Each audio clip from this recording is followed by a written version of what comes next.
It is here, super friends, my most wanted omnibus of all time, Batman by Tom King, Volume 1. This is the run that turned me from a casual reader into a full-blown collector.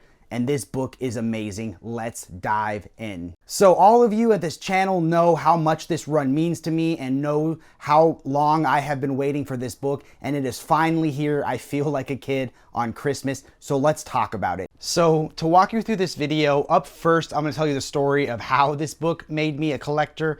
Then we're gonna touch on the background context, the artists, and some of the arcs that you're going to see in this run. So up first, let's talk about how this run actually made me a real collector. So I started reading comics with the Rebirth Special #1, and the Rebirth era was my line reading comics. I read the first few issues of Tom King's run, but then I fell off.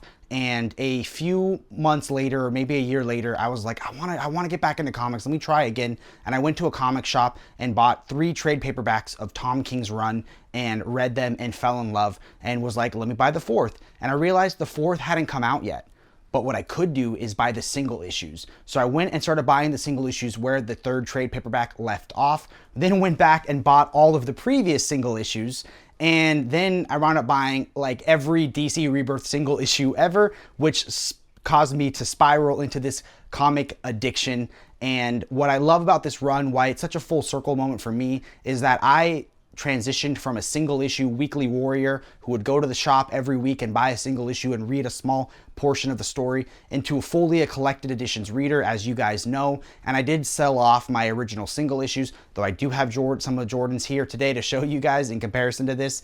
But the fact that my favorite run, the run that got me into comics, is now an omnibus, which is my preferred reading format. I mean, the only thing better would be an absolute, but omnibus is still my main reading format. So it is just a full circle moment for me. Now let's jump into the artist, the story, the context, and everything you need to know about this must-have book. This book doesn't just have the amazing writing of Tom King, but you're gonna get a bevy masterclass of artists such as Mikkel Janin on the War of Jokes and Riddles. You're gonna get Kite Man on things such as the Kite Man interlude, David Finch on the incredible I Am trilogy, which we'll dive deeper in a little bit, and even Mitch Gerads, who might be my favorite artist working today on not just 1, but 2 shorter storylines. Before we dive into the storylines and flip through and show you that beautiful art and the build quality, I want to talk about what it collects. You get the Batman Rebirth Special #1 by Scott Snyder and Tom King, then Batman by Tom King 1 through 32, the Batman Elmer Fudd Special #1, Detective Comics 941 through 942, Nightwing 5 through 6, The Flash 21-22,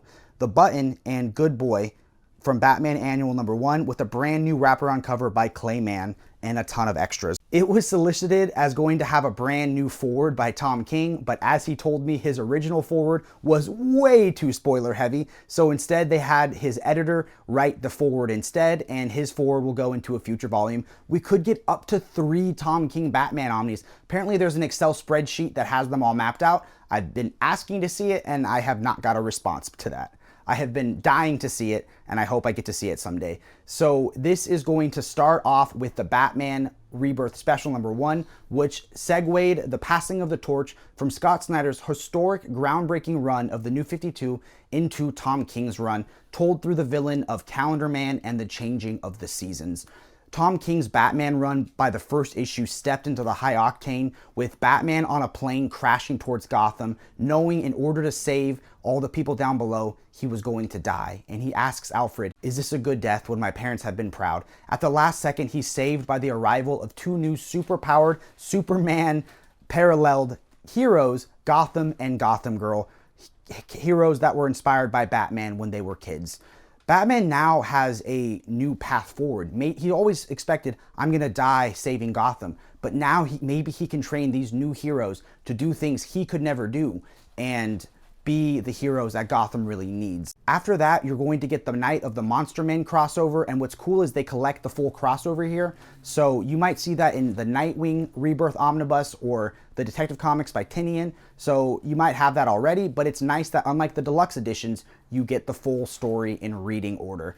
After that, you're gonna get the annual #1, Good Boy, which tells this amazing story of the origin of Ace the Bat Hound. What's interesting is the deluxe editions actually had that further down the line, but the omnibus puts it where it was in the trade paperback. So I think that was an interesting change. After that, you're going to get I Am Suicide, with Batman creating his own Suicide Squad to break into Santa Prisca, the most dangerous prison on Earth, Bane's kingdom that he rules with an iron fist, to rescue or save the Psycho Pirate. Now, Batman's Suicide Squad is full of interesting choices, and you might wonder why is he choosing this character, but they all have a purpose because Batman is a master tactician and he has a master plan. After that, it's going to have the I Am Bane, which kicks off the end of the I Am trilogy. This one I love because the fact that Catwoman, Batman, and Bane are all foils of each other. He shows their childhood, he shows how they're similar but completely different outcomes, and you get to see these side-by-side shots of them growing up and training to become who they are today. You get a lot of, like, Tom King's run in some ways is like poetry. You'll get a lot of repeating phrases or rhymes. You'll get a lot of bat, cat, I am Bane, I am cat, I am bat, break your damn back, all those fun things. And he's definitely telling a story that he wanted to go for over 100 issues. It's also going to include the War of Jokes and Riddles. In this one, Joker, for some reason, is no longer laughing, and that makes him go on a crazy rampage. The Riddler is tired of Batman, tired of Joker, and the two go to war, and you get to see every one of Batman's villains joining either the Joker side or the Riddler side. And what's interesting about this story is it's told in a unique way where Bruce is telling Selina his darkest secret. And what I really love about this is he really highlights every person whose life was lost in this war. He has them all memorized.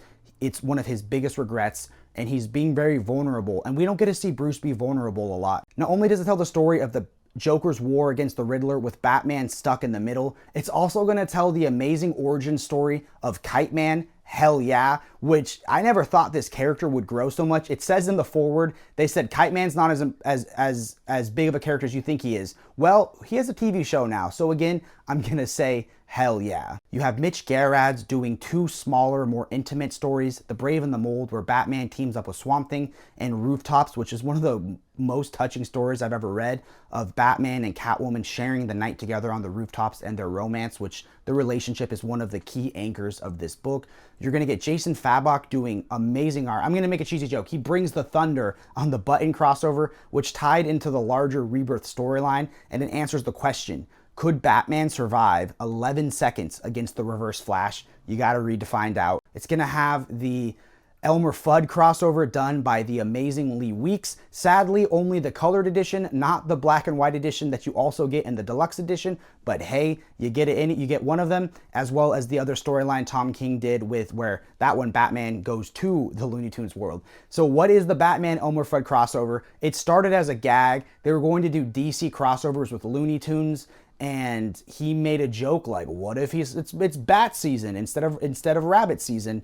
And they were like, Dan DD was like, no, I love that, write it. And he was like, what? It was a joke. And he writes the storyline of Elmer Fudd and hunting Batman. So now let's jump into the build quality. We're going to flip through the art and show you some of the stuff. So now we're going to dive into the build quality, and then I'm going to flip through and show you this gorgeous art and why I think this is going to be the omnibus of the year. So now we're going to show you the build quality. This is a gorgeous, oversized, omnibus-sized book, and it does have a brand new wraparound cover by Kite Man, which is much better than the placeholder cover that everybody saw and freaked out about. You're gonna have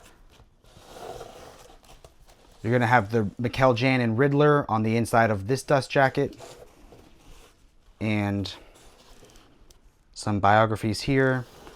Now we take this slip case off, and you're going to see this awesome wraparound art on board by David Finch from the I Am Suicide run.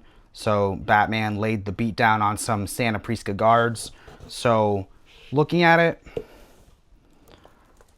there seems to be not what I would consider a crazy eye. It doesn't really lift up, but it does seem like we're getting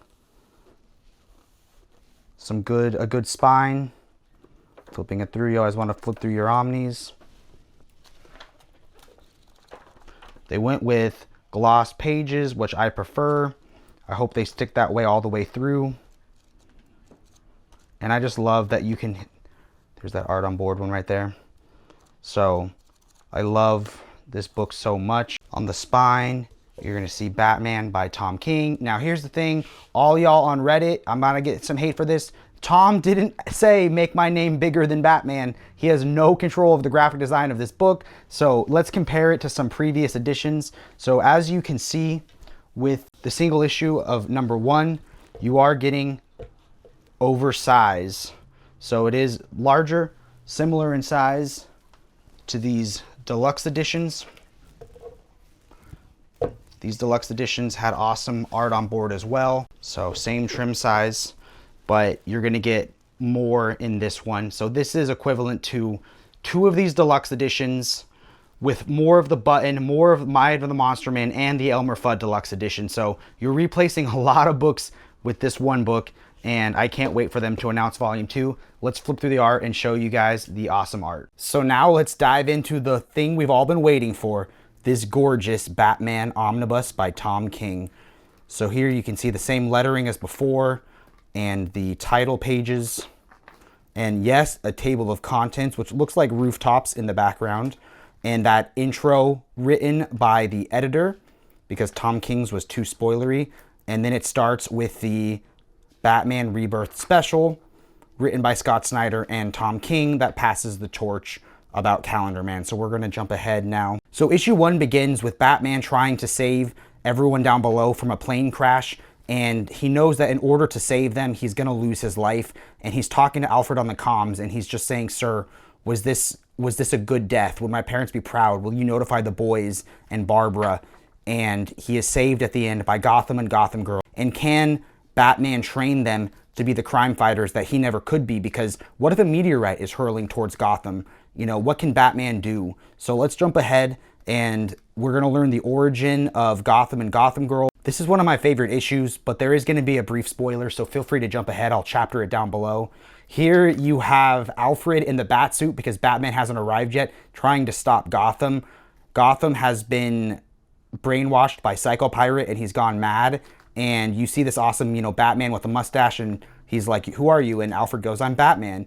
And then Batman arrives and Alfred runs away and goes, "Oh, thank God." And what can Batman do against a villain that has the powers of Superman? So what does he do? He calls in some friends, and you're going to get one of the best fight scenes in the book where the whole Justice League team up to try to fight Gotham. And Gotham is kind of an even match for them. So I don't want to show any more of that arc. So we're going to jump ahead. This is the Night of the Monster Man crossover, which is really cool that they give us all of it. So here, Hugo Strange created monsters, and this ties in with Nightwing and Detective Comics, which the whole Rebirth line was just on fire at this point.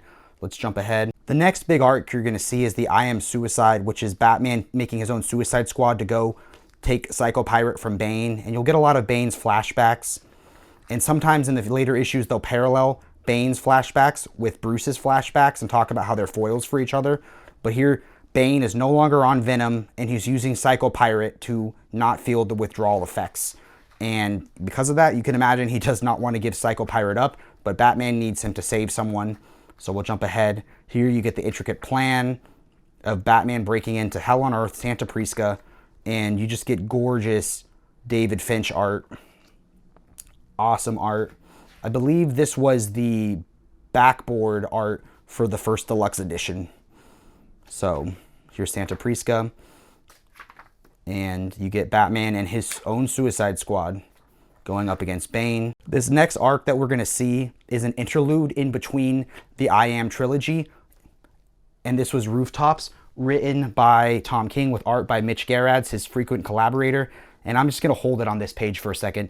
This art is breathtaking. Mitch might be the best artist working in comics today, or at least my personal favorite. And it's a story about how Catwoman doesn't just steal diamonds, she steals the night from Batman.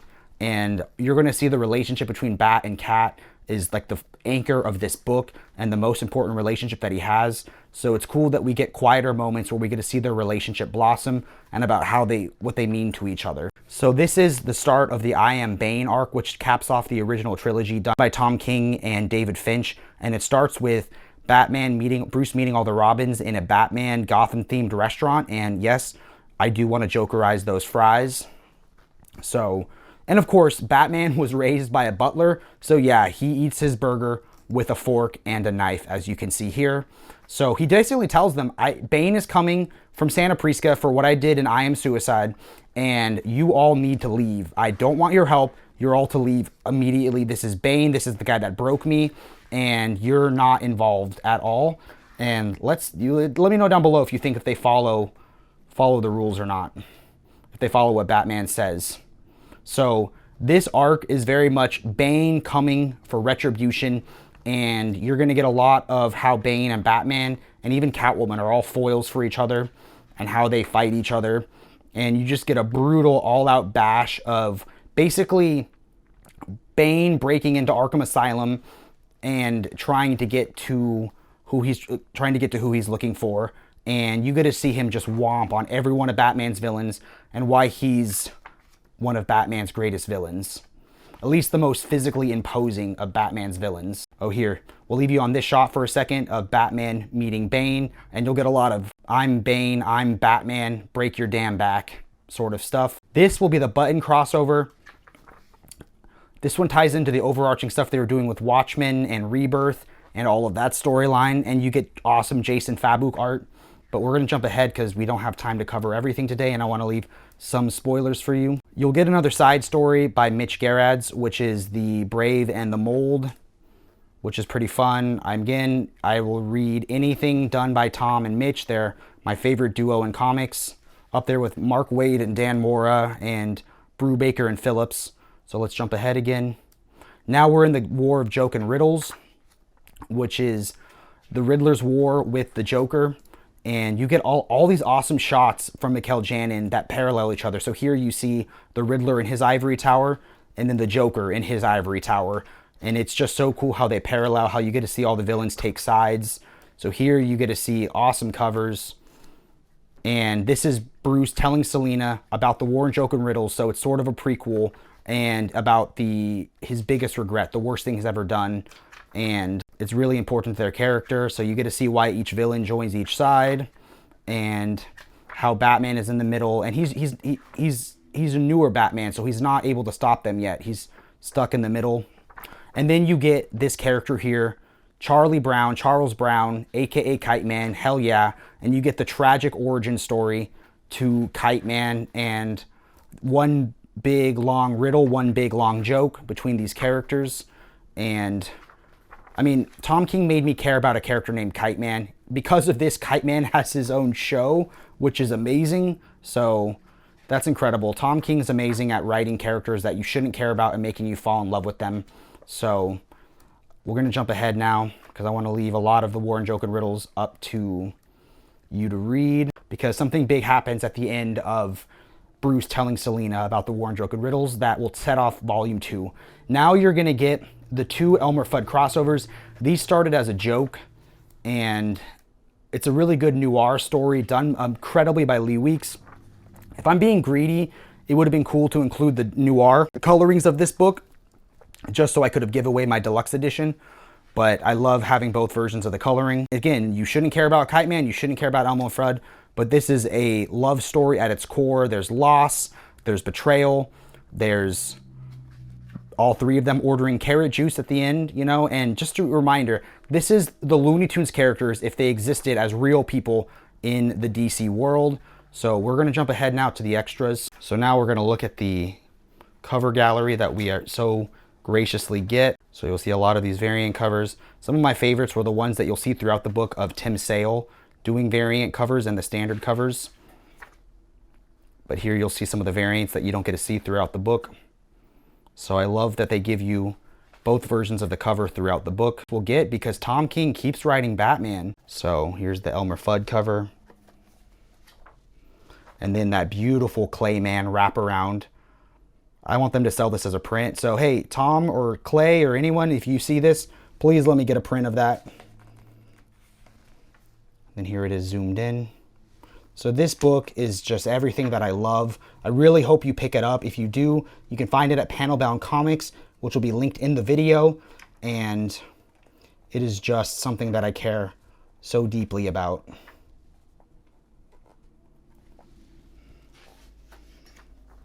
And yeah, that's going to bring it to an end. And that's going to bring this video to a close. I want to thank you so much for letting me gush about my favorite Batman omnibus of all time and my favorite Batman story. Thank you so much. Hopefully I didn't geek out too hard. And for this one, we're going to do a giveaway. We'll be entered to win a copy of this omnibus if you're in the continental United States. So comment down below, hell yeah, and you'll be entered to win. And we'll ship you one of these books. Now, thank you so much. I want to give a shout out to our Discord. It's growing more and more each day. And a huge shout out to our Instagram where we take beautiful photos, or Jordan takes beautiful photos of all these books and videos. And lastly, a huge thanks to Panabon Comics and my buddy JP who makes this all possible. So keep reading and stay brave.